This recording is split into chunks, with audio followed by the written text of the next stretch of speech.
If you're having money problems, get a second job. Take out a loan. I don't care what you have to do, but that money needs to be in my account by tomorrow, or there's going to be consequences." Diane Jefferson's voice crackled through the phone line. 67 years old, supposedly living on Social Security, supposedly grieving the loss of her only daughter, supposedly Jerome Williams's responsibility forever. "You made a promise to my Keisha before she died. That means every month. The full amount, no excuses." Jerome Williams stared at his bank account. $167 left until payday. Electric company threatening disconnection. His 8-year-old daughter Zara needed new school shoes. And this woman who'd barely spoken to him in 5 years was demanding $300 like it was nothing. What Diane Jefferson did next would expose a fraud so massive, so cruel, so systematically evil that it would bring down a criminal network spanning 4 states and destroy everything Jerome thought he knew about the woman he'd loved and lost. Comment where you're listening from. Subscribe to channel. Let me tell you who Jerome Williams really was. 38 years old. Black man from Chicago's South Side. The kind of neighborhood where kids learned to sleep through gunshots and count change for bus fare before they learned multiplication tables. Jerome's father had disappeared when he was 6. His mother worked 3 jobs and still couldn't keep the lights on half the time. But here's what nobody knew about young Jerome Williams. The kid who wore the same jeans 4 days a week because they were his only pair? He could rewire an entire apartment building by the time he was 14. Taught himself from library books and YouTube videos watched on stolen Wi-Fi from the McDonald's parking lot. While other kids were playing basketball or getting into trouble, Jerome was in basements fixing faulty circuits for neighbors who paid him in leftover dinner and spare change. His high school guidance counselor told him to apply to community college. "Be realistic about your options," she'd said, barely looking up from her paperwork. Mini cliffhanger. What she didn't know was that Jerome had already been accepted to a technical training program that would change his life. Full scholarship, room and board included. A chance to become a licensed electrician with a real future. He graduated at 22, got hired by Henderson Electric within a month, started making $43,000 a year. To a kid who'd grown up checking couch cushions for quarters, it felt like winning the lottery. That's when he met Keisha Jefferson. She was working at the hospital where he'd been called to fix a power outage in the emergency wing. Beautiful, confident. The kind of woman who seemed to glow from the inside out. She smiled at him while he worked, asked questions about what he was doing, laughed at his jokes about circuit breakers. "You're different," she'd told him on their 3rd date. "Most guys I meet just want to talk about themselves. You actually listen." What Jerome didn't know was that Keisha Jefferson was studying him, learning his patterns, mapping his weaknesses, identifying exactly what kind of man would make the perfect target for what was coming. They got married 2 years later. Small ceremony. Her mother Diane attended, but barely spoke to Jerome. Sat in the back row with her lips pressed thin like she was sucking on something bitter. Jerome figured it was normal mother-in-law stuff. Protective mama didn't think anyone was good enough for her baby girl.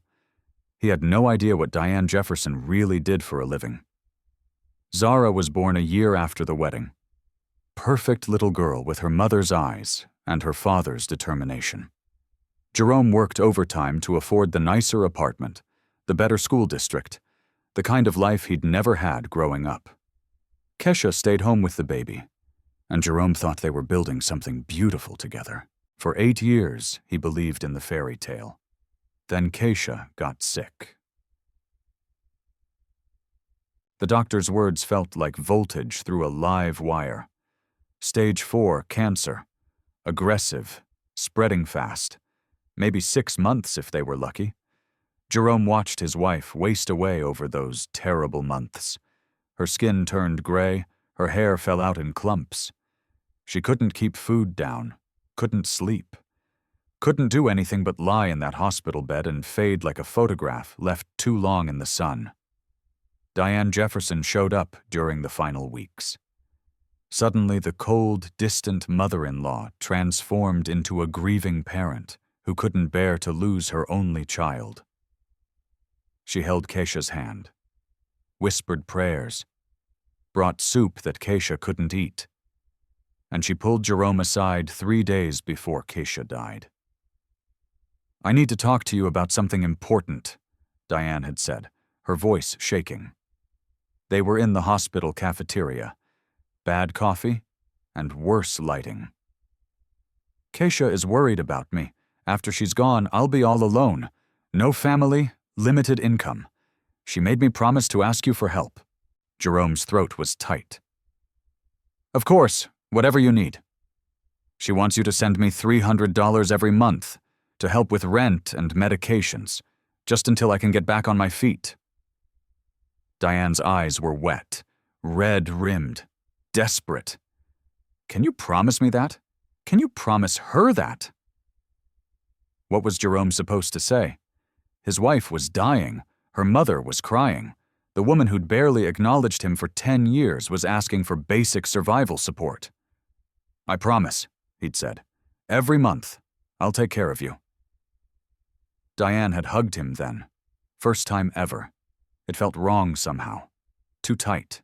Too calculated. But Jerome pushed the feeling away because his wife was dying, and nothing else seemed to matter. Keisha Williams died on March 18, 2019. The death certificate said respiratory failure due to metastatic lung cancer. The funeral was small. Diane handled most of the arrangements. She gave Jerome a box of Keisha's belongings afterward. Wedding ring, medical bracelet, some photos, the ashes in a simple urn. "She wanted you to have these," Diane had said, "and she wanted you to remember your promise." 2 weeks later, Jerome made the first transfer. $300 from his checking account to the account number Diane had scribbled on a piece of paper. Her handwriting was shaky, grief-stricken, or so it seemed. He would make that same transfer 60 times over the next 5 years. What Jerome didn't know was that Keisha Williams had never died at all. Year 1 after Keisha's death was survival mode. Jerome got up every morning at 5:30, made Zara breakfast, packed her lunch, walked her to the bus stop, went to work, rewired office buildings and apartment complexes and shopping centers, came home, helped with homework, made dinner, put her to bed. Sat alone in the dark, wondering how he was supposed to do this for the next 10 years. The bills piled up like accusations. Rent, utilities, groceries, school supplies, health insurance, car payment.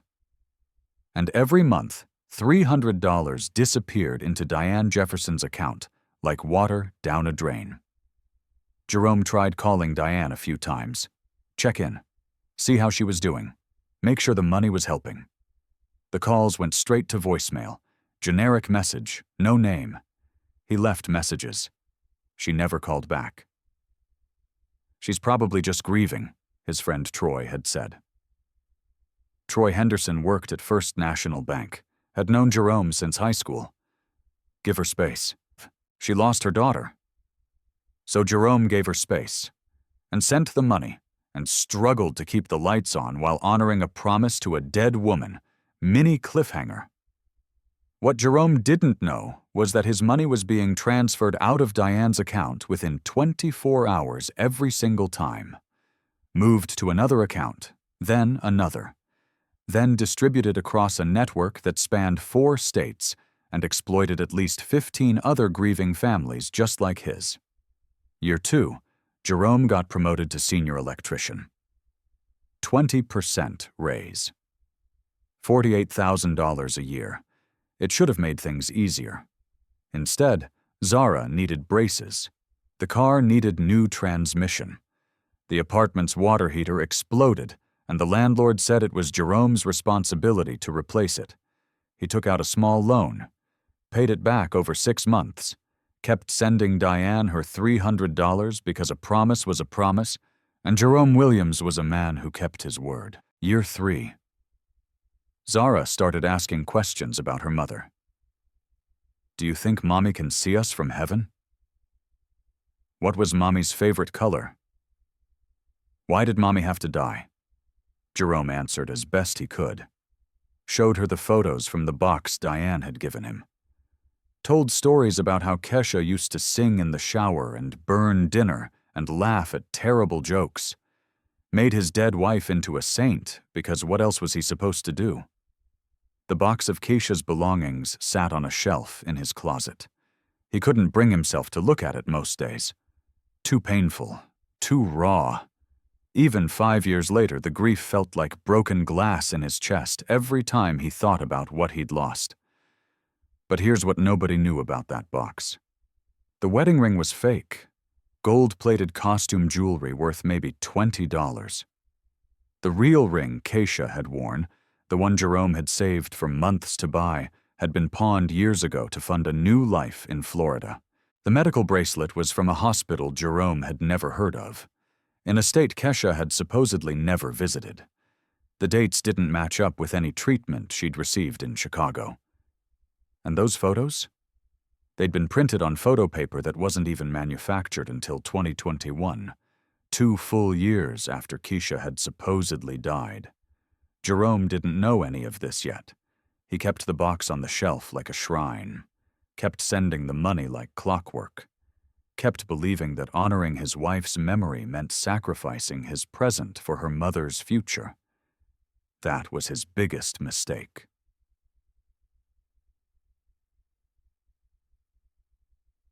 Year 4 brought new struggles. Zara needed a laptop for school. The old one had finally given up. Cheapest option was still $300. Jerome stared at his bank account the day the payment to Diane was due. He had $347 until payday. The laptop, or the promise, his daughter's education, or his dead wife's mother. He sent Diane the money, bought Zara a refurbished laptop on a payment plan that would take 6 months to pay off. "I'm sorry it's not new, sweetheart," he'd told her. "It's okay, Daddy," Zara had said, and the fact that his 8-year-old had learned to be grateful for less than she deserved made Jerome want to put his fist through a wall. This is when everything started to change. Troy Henderson stopped by one evening in late 2023. He had that look, the one that said he knew something but didn't want to say it. They sat on Jerome's worn-out couch with beers neither of them was really drinking. "I need to tell you something about that account you've been sending money to," Troy finally said. "I pulled up the transaction history. Just curiosity, making sure everything was processing correctly." Jerome felt something cold settle in his stomach. "And? That account has way more activity than what you'd expect from an elderly woman on Social Security. Large deposits, frequent transfers, patterns that don't match someone just paying bills." Troy pulled out a folded paper. "I couldn't get details because of privacy laws. But the activity is wrong, Jerome. Really wrong." The paper showed transaction dates. Jerome's $300 appeared like clockwork. But surrounding each deposit were others. 800 here, 1,200 there. Sometimes $2,000 in a single deposit.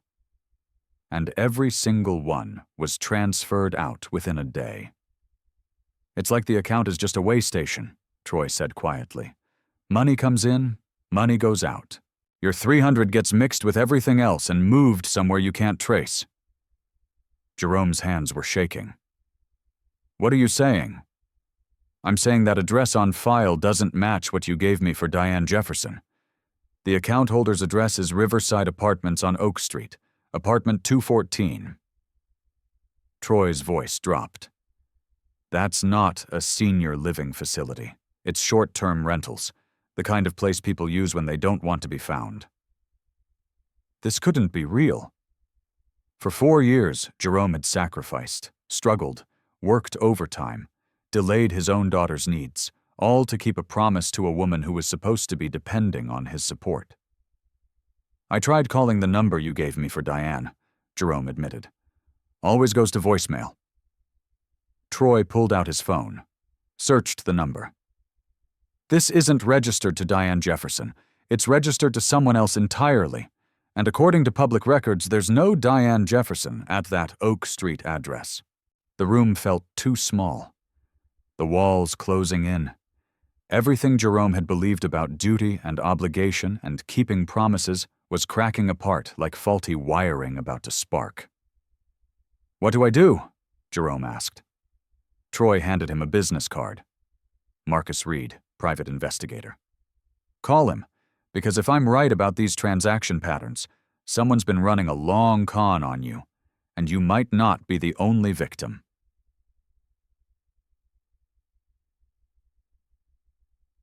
Jerome called Marcus Reed the next morning, explained the situation, the monthly payments, the suspicious transactions, the address that didn't match, the phone number registered to someone else. "How much have you sent total?" Marcus asked. Jerome did the math in his head. 48 months, 300 each time. $14,400. Silence on the other end of the line.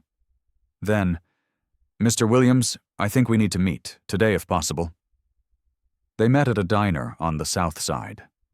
Marcus Reed was mid-50s, black, with the kind of face that had seen too much and stopped being surprised by human cruelty. He listened to Jerome's story without interrupting, took notes on a yellow legal pad, asked questions that made Jerome's stomach twist. "Did you ever visit Diane after your wife died?" "No. She said she needed space to grieve." "Did she ever visit you?" "Once, at the funeral. Never again." "Did you verify the death certificate yourself?" Jerome felt like he'd been punched. "Why would I need to verify it? I watched my wife die in that hospital bed." Marcus's expression didn't change. "Mr. Williams, I've worked fraud cases for 20 years. The patterns you're describing match a specific type of con. It's called grief exploitation. Scammers target people who've lost someone, manipulate their emotions, create ongoing financial obligations they feel they can't escape. But this wasn't some random scammer. This was my wife's mother." "Was it?" Marcus leaned forward. "Did you know Diane Jefferson before your wife got sick? Had you ever been to her house, met her friends, verified her identity through anything other than what your wife told you?" The questions hit like voltage through bare wire. Jerome realized with horrible clarity that he knew almost nothing about Diane Jefferson. She'd been a ghost at his wedding, absent during Zara's birth, invisible for 8 years of marriage. Then suddenly desperate and needy the moment Kesha got sick. "I need you to do something for me," Marcus said. "Go to that Riverside Apartments address. Don't confront anyone. Just observe. See who's actually living there. Then we'll know what we're dealing with." Jerome drove to Oak Street the next day. Riverside Apartments squatted between a laundromat and a check-cashing place. Nothing about it suggested senior living, or where a grieving elderly woman would spend her final years.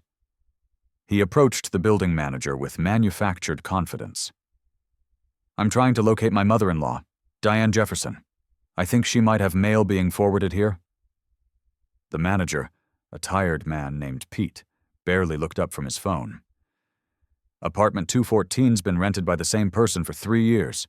Pays on time. Keeps to herself. But it ain't no Diane Jefferson." Jerome's heart was pounding so hard he could hear it. "Who is it?" "Name on the lease is Kesha Williams." The world tilted. Jerome gripped the counter to stay upright. "Can you describe her?" Pete shrugged. "Nice lady.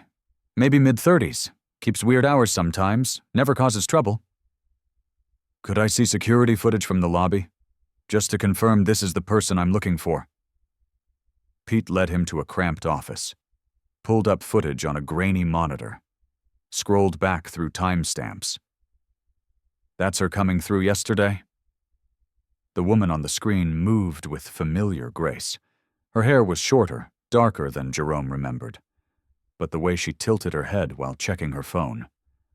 That gesture belonged to his wife. Can you show me more recent footage? Jerome's voice sounded far away. Pete scrolled forward. There she was again, carrying expensive grocery bags, dressed for what looked like a date, laughing on her phone, alive, healthy, vibrant. And in the most recent footage from 3 days ago, her profile showed something that made Jerome's hands shake. The unmistakable curve of early pregnancy. His wife, his supposedly dead wife, was alive, healthy, pregnant with another man's child, living 20 minutes away from the home where he'd raised their daughter alone for 5 years, while collecting $300 a month from his bank account. Jerome sat in his truck for an hour, couldn't drive, couldn't think, couldn't process what he'd just seen. Keisha was alive. The funeral had been fake. The death certificate had been fake. The grief, the tears, the final promises, all fake. Diane Jefferson had handed him some stranger's ashes and called it closure, had manipulated his love and turned it into a monthly payment plan. For 5 years, Jerome had struggled, skipped meals so Zara could eat, delayed car repairs, worked double shifts, wore the same boots until they fell apart, all while honoring a promise to a woman who'd never bothered to die. His phone rang. Marcus Reed. "I need to hire you," Jerome said without preamble.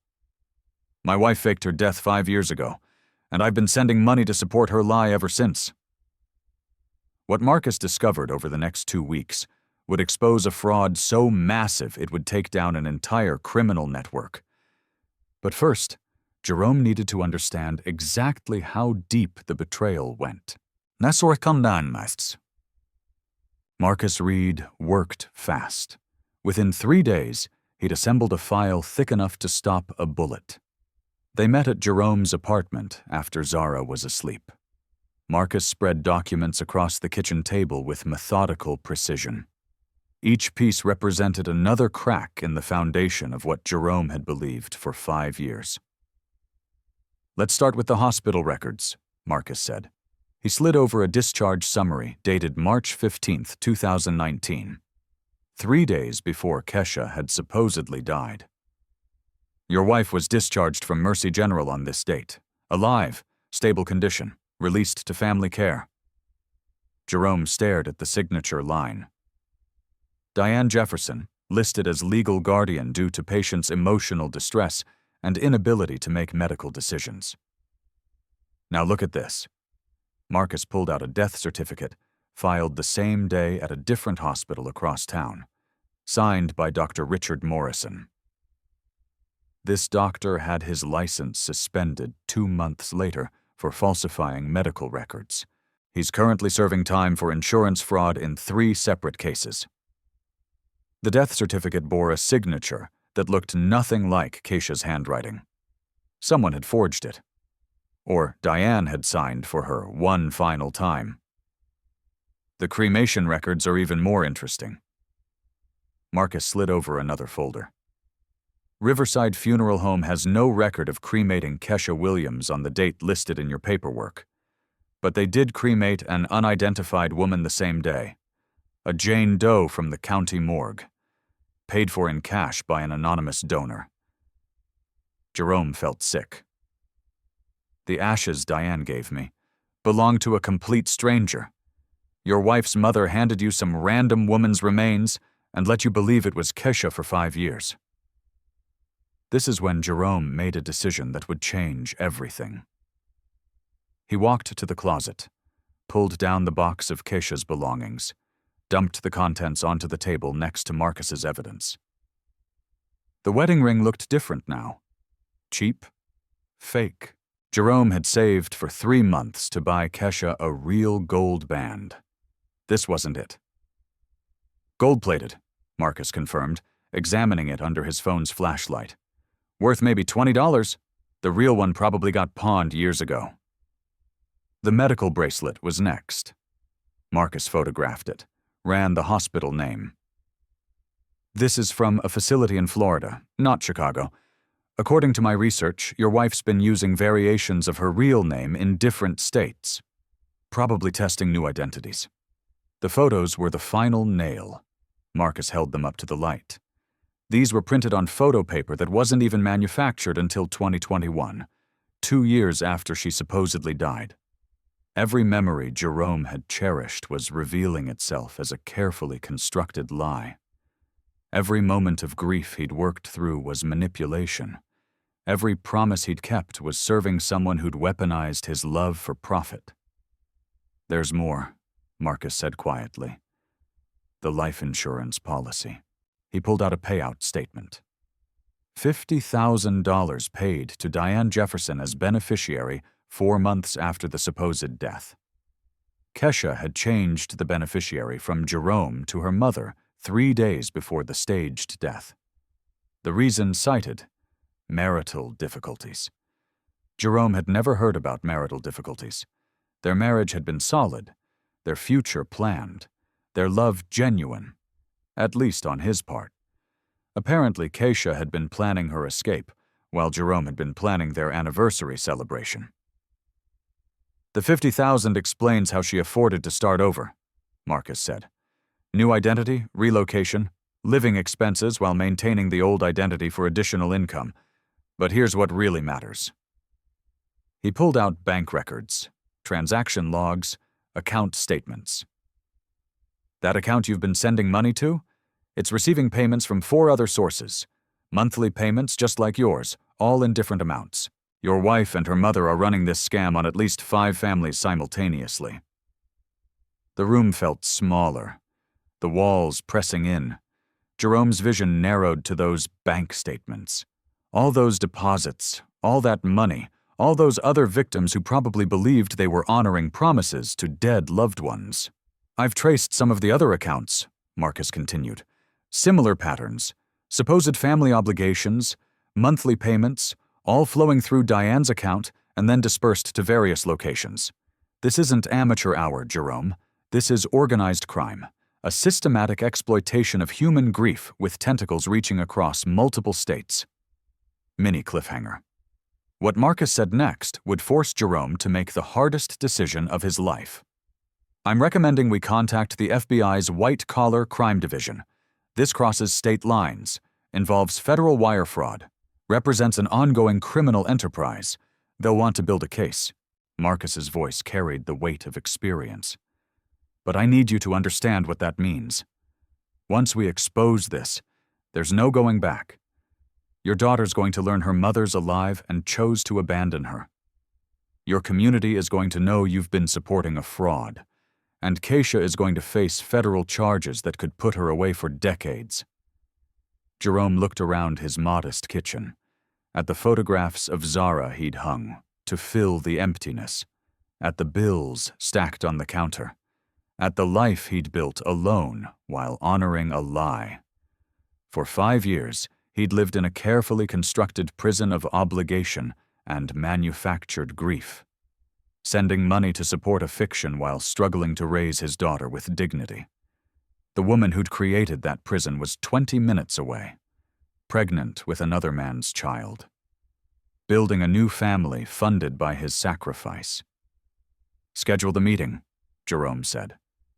His voice was steady for the first time in years. "I want them to know that Jerome Williams isn't anybody's fool anymore." The FBI took the case within 48 hours. Agent Sarah Chen from White Collar Crime sat in Jerome's living room with Marcus Reed, reviewing the evidence with professional intensity. She was mid-40s, Asian American, with the kind of sharp focus that came from years of chasing financial criminals.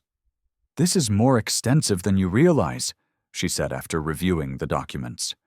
"We've been tracking a pattern of similar frauds across 4 states: fake deaths, insurance payouts, ongoing financial exploitation of grieving families. We suspected there was an organized network, but we couldn't prove the connections." She looked at Jerome directly. Your case might be the keystone that brings down the entire operation. Chen explained the plan. They'd need Jerome to wear a wire, make contact with Diane Jefferson, get her talking about the scheme. Federal prosecution required proof of intent, knowledge, and conspiracy. A recorded confession would seal the case. She threatened you over the phone last week when you delayed the payment, Marcus reminded him. That desperation means she's vulnerable. Push her on the money. Make her defend the system. People who run cons like this can't help but brag when they think they're in control. Jerome thought about Zara, about the lies he'd have to explain, about the truth that would destroy whatever innocent memory she had of her mother. Then he thought about the other families, the other victims, the people who were probably struggling just like him, sending money they couldn't afford to honor promises that had been weaponized against them. What do you need me to do?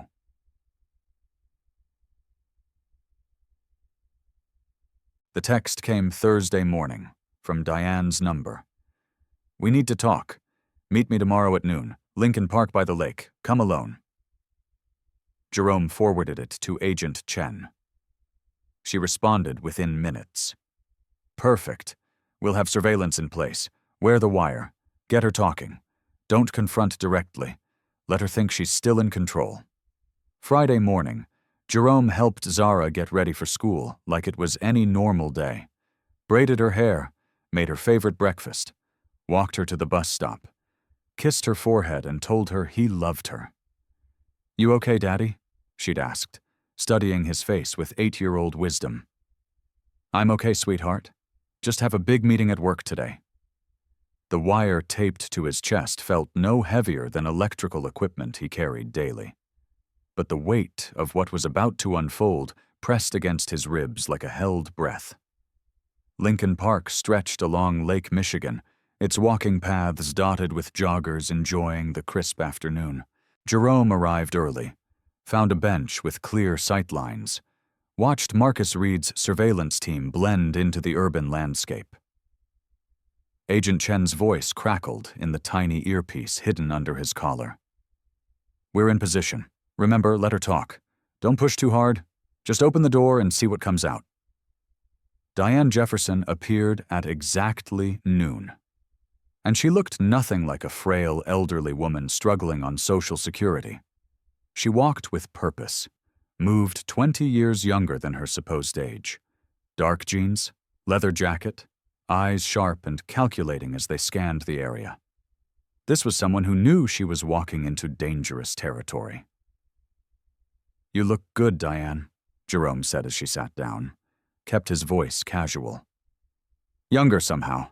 Must be all that Florida sunshine Marcus told me about.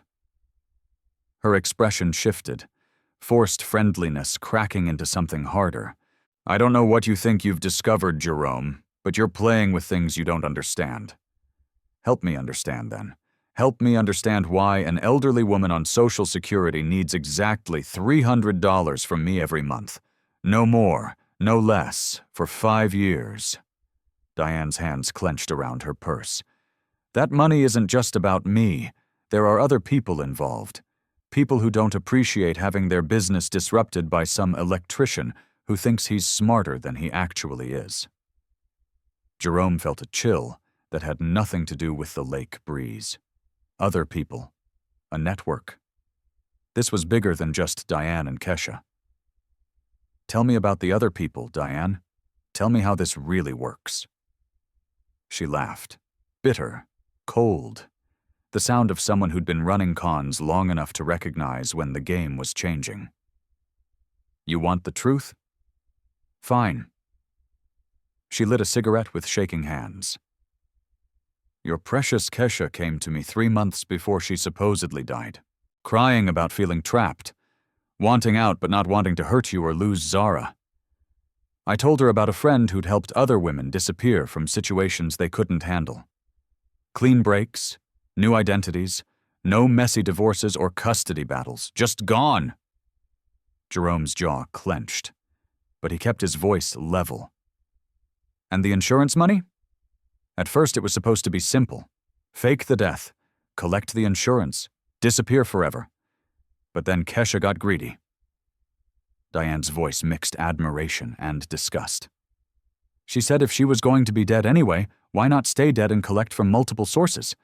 The monthly payments were her idea. She'd studied you for 10 years, Jerome. She knew exactly how to push your buttons, make you feel guilty enough to support her mother forever. The confession was rolling now. Diane couldn't stop. Years of success making her careless. The other victims, Jerome prompted. How many families are you destroying with this scheme? Diane took another drag, stared at the lake like she could see escape routes in the waves. Enough to make it profitable. Grieving spouses are easy marks, desperate to honor promises, prove their love meant something. We've got 3 operations running in different cities, maybe 15 active income streams at any given time. She flicked ash between them. Your wife's in Florida now, pregnant with some real estate developer's baby. She sends me 20% of whatever she collects from you and 2 other men who think they're supporting their dead wives' relatives. It's beautiful, really clean, sustainable, virtually impossible to trace.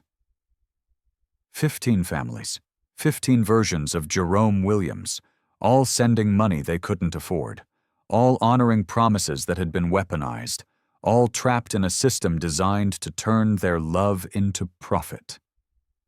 There's just one problem with your beautiful system, Diane. What?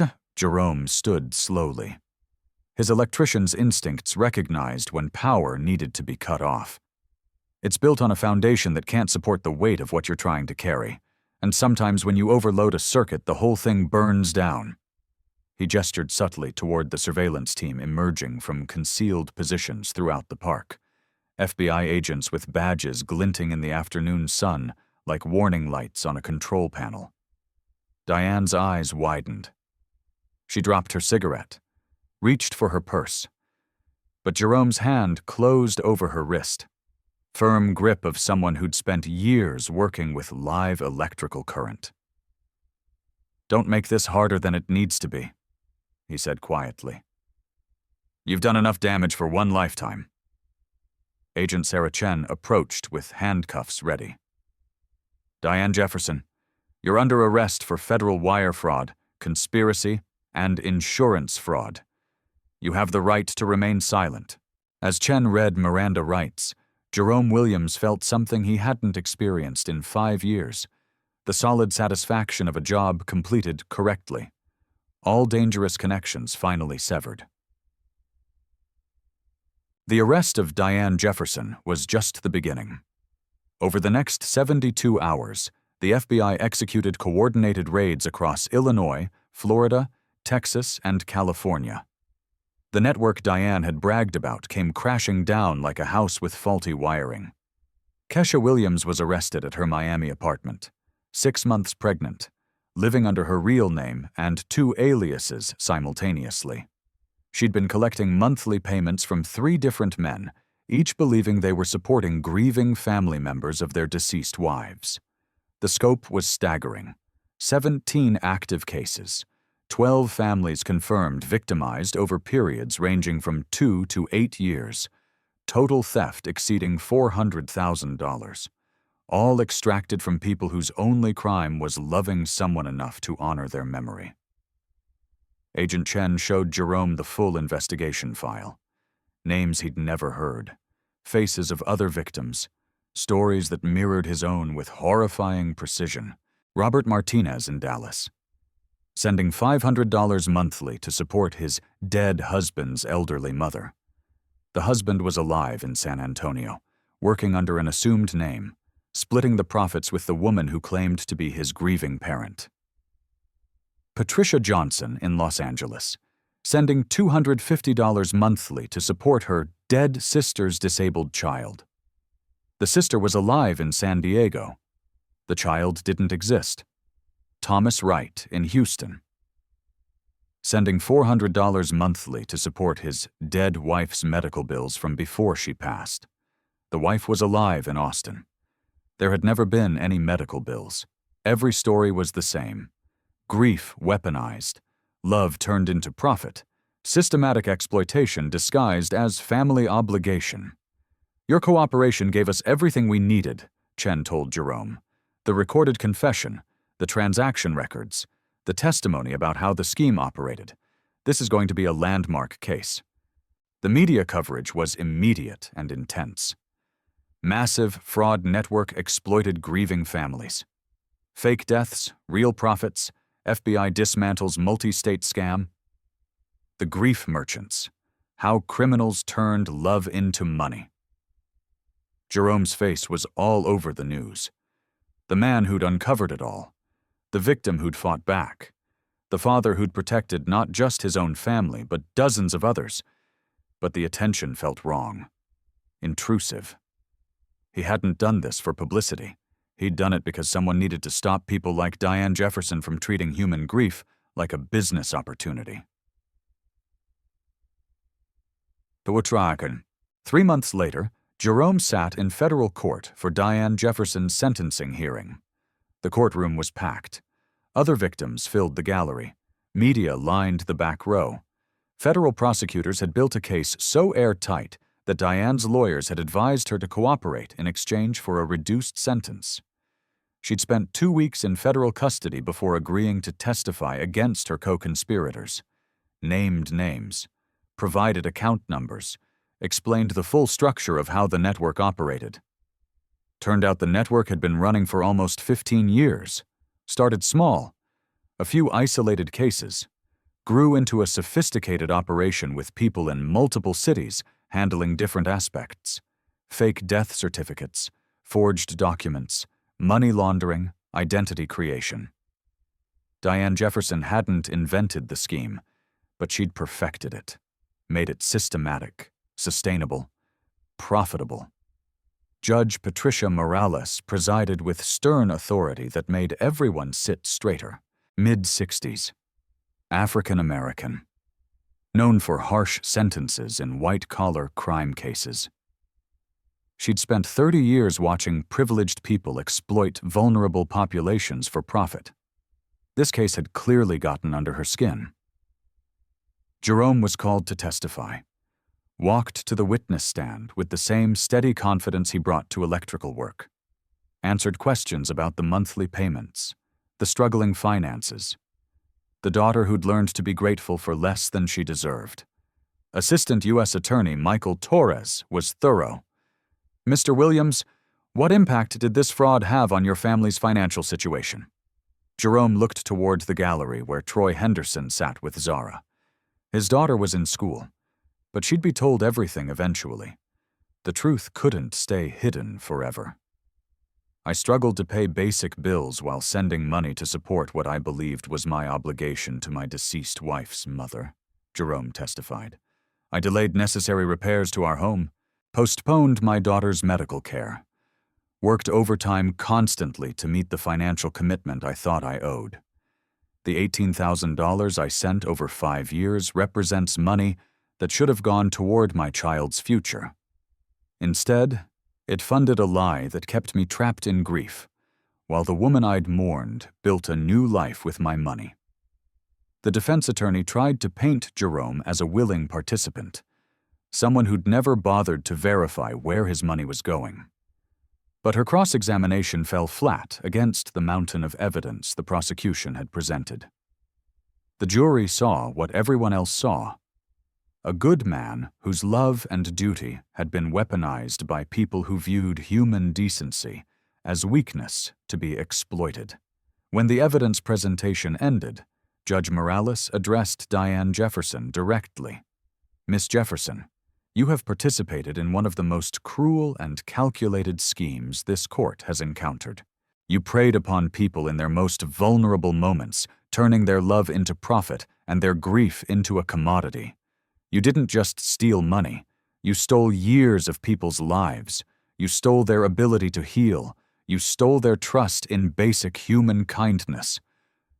Morales's voice was steel. The court sentences you to 15 years in federal prison, followed by 5 years supervised release. You will make full restitution to all identified victims, and you will spend what remains of your life knowing that your legacy is measured in the pain you caused to people who'd already suffered enough. Diane Jefferson was 67 years old. 15 years meant she'd spend most of her remaining life behind bars. She'd be 82 when released, if she lived that long. Jerome felt nothing watching her taken away. No satisfaction, no relief, just the quiet knowledge that she could never again turn someone's love into their financial prison. Kesha Williams's sentencing came 2 months later. She'd given birth in custody. A boy, immediately placed in foster care because his mother was facing federal charges, and his father wanted nothing to do with a child born from fraud. Jerome didn't attend her trial, didn't want to see her, didn't want to hear her excuses or justifications or whatever lies she'd tell to minimize what she'd done. Marcus Reed went on his behalf, provided the details later. Kesha had tried to play victim, claimed she'd been coerced by her mother, said she'd been trapped in an abusive system she couldn't escape, insisted she'd always planned to come back to Jerome and Zara eventually. The prosecutors destroyed her defense with ruthless efficiency, bank records showing active participation in the scheme, text messages coordinating with other network members, evidence she'd been living comfortably in Florida while Jerome struggled in Chicago, photos of her with the real estate developer, smiling and happy, and very clearly not trapped or coerced. Judge Thomas Hendricks was less sympathetic than Judge Morales had been. Ms. Williams, you didn't just fake your death. You weaponized your husband's love. You abandoned your child. You created a system of ongoing psychological torture disguised as grief. The court sentences you to 22 years in federal prison. 22 years. Kesha would be past 50 when released. Zara would be 30 years old. The daughter she'd abandoned would be grown, with a life built despite her mother's choices, rather than because of them. Jerome received the news via text from Marcus, read it sitting in his renovated kitchen.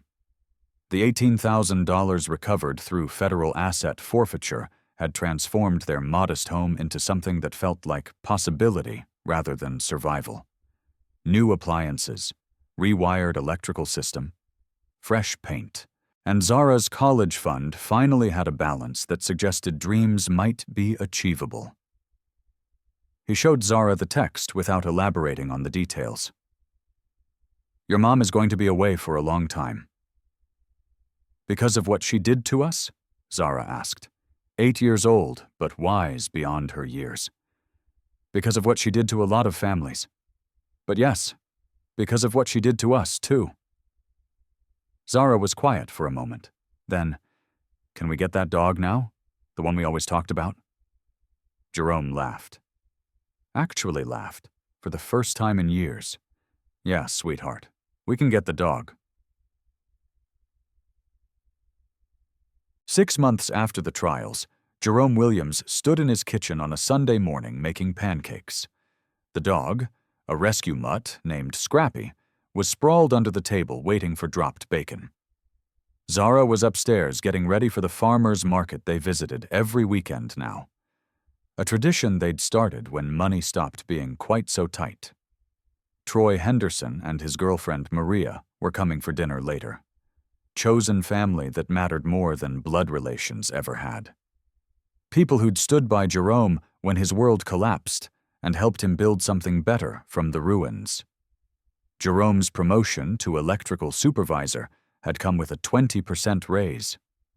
Respect from colleagues who'd watched him handle catastrophe with quiet dignity. Opportunities that had never existed when he'd been grinding through each month trying to honor a false promise. It's funny how much easier work becomes when you're not carrying around someone else's deception, he'd told Troy the previous week. Everything's clearer, more manageable, actually mine. The national coverage of the fraud case had brought unexpected attention. Interview requests, speaking invitations, advocacy groups wanting Jerome to share his story to help other victims of financial exploitation. He'd declined most of them. This wasn't about publicity. It was about justice, and about making sure what happened to him didn't happen to anyone else. But he had agreed to one interview, a segment on a consumer protection show about recognizing and reporting fraud. The producer said his story could help thousands of people identify similar schemes before they lost years of their lives. That felt worth it. The follow-up stories were still emerging. 12 families had recovered significant damages through the federal prosecution. 3 supposedly dead spouses had been found alive under assumed names. The network's total documented theft exceeded $400,000, and investigators believed there were more victims they hadn't identified yet. Kesha's sentencing had been delayed by her son's birth, but the charges remained unchanged. 22 years after cooperating against other network members. She'd be past 50 when released. The child would grow up knowing his mother as a convicted felon rather than the grieving widow she'd pretended to be. Jerome felt no satisfaction in her fate, only quiet relief knowing she could never again turn someone's love into their prison. "Daddy, can we watch a movie?" Zara bounced into the kitchen with the kind of energy that belonged to children who'd spent the day playing rather than worrying. They'd developed Sunday movie night traditions: popcorn, commentary, simple stories that felt significant in ways the complex reality of their lives never quite matched. As they settled onto the couch, Zara curled against Jerome's side with unconscious trust. The kind of trust he'd thought was forever broken when the truth came out about her mother. But kids were resilient. More resilient than adults gave them credit for. "You know what, Daddy?" Zara said during the movie's opening credits. "I'm glad we don't have to pretend anymore." Jerome kissed the top of her head. "Me too, sweetheart. Me too." The photos on the mantel had changed. No more carefully staged memories designed to manipulate, just authentic moments. Zoo trips, Navy Pier visits, science fair, where Zara won second place with a project about electrical circuits that made Jerome call Troy at midnight with the news. These were images of a life rebuilt on truth, a life that belonged to them rather than to someone else's fiction. The monthly $300 now went into Zara's college fund, earning compound interest, building toward a future that felt possible instead of perpetually deferred. Jerome Williams had spent 5 years mourning a woman who'd never died, supporting obligations that had never been real, carrying guilt that had never been his to bear. Now he was simply a father who loved his daughter, an electrician who was good at his job, a man who'd learned that choosing yourself wasn't selfish when others had weaponized your selflessness for profit.